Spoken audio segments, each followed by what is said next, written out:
Let's go, friends, one more time. I'ma show you how to propagate lemon tree from soft food cutting, which is just, has been grown for 25 or 30 days.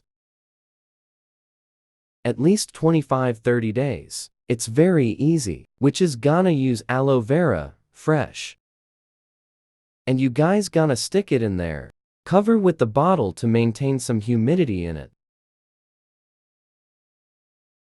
And within 25 days, this is it, what it looked like. But we're gonna give additional 15 days to see.